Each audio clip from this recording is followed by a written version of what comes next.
Today on Todd Pipe University, we are going to learn a few rules of thumb, maybe a little bit of slang, some of the stuff that we learned from years of being around the trade, plumbers teaching us. We get one chance to learn things correctly, and I'm going to try and give you some of those very basic things today. Let's start with one of the most basic, a 12-inch rough toilet. What does that mean? Essentially, you have your closet ring. If you remember from the closet ring video, there's bolts that are right and left of that ring, right dead center. From those bolts to the finished wall, that is the rough end dimension of a toilet. For example, if there's a 12-inch rough toilet, from the bolts on the toilet to the finished wall, 12-inch rough.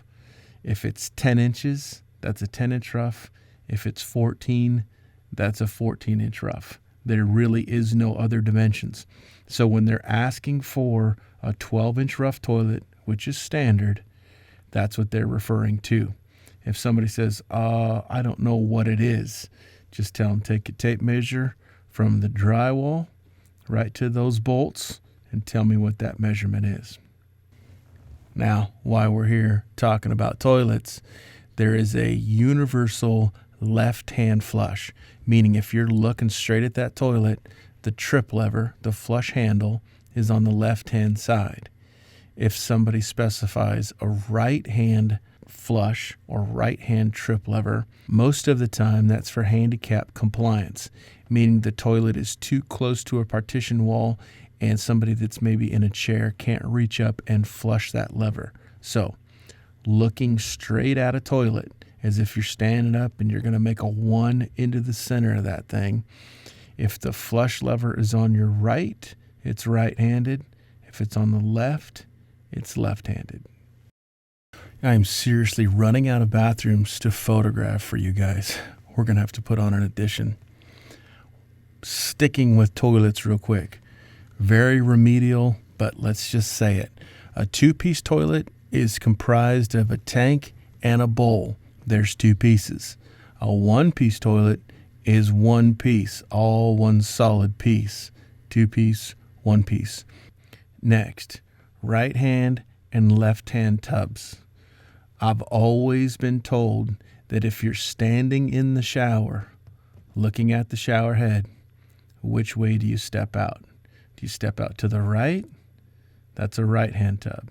If you step out to the left, that's a left-hand tub.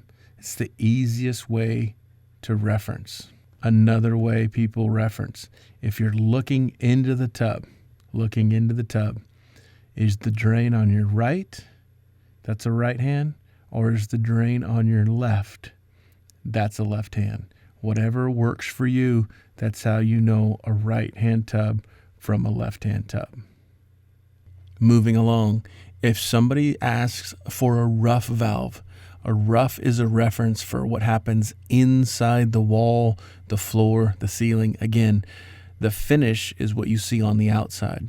So a rough valve is typically in reference to something in wall, like a shower valve or a Roman tub valve or something along that line.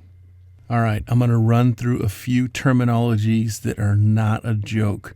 They're absolutely serious. You will get asked for this at the counter, so this is just FYI.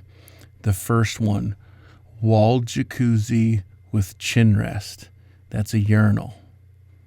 It's not true. That's the one that is a joke. The rest are for real. A pipe isolator is commonly referred to as a butt plug or an asshole. Gorilla snot is in reference to Keytite. It is literally booger green pipe dope. If somebody asks for a 2-inch donkey dick, they are looking for a long test plug from Cherney. Really, the size doesn't matter, but that's an actual statement you will hear on the counter very regular. And the last perverted reference I can think of at the moment is easy hookers. If somebody's looking for an easy hooker, they're looking for a braided supply line. All right, let's talk right hand, left hand, rough-ins, and any terminologies that I may have missed that we can incorporate. let's talk plumbing.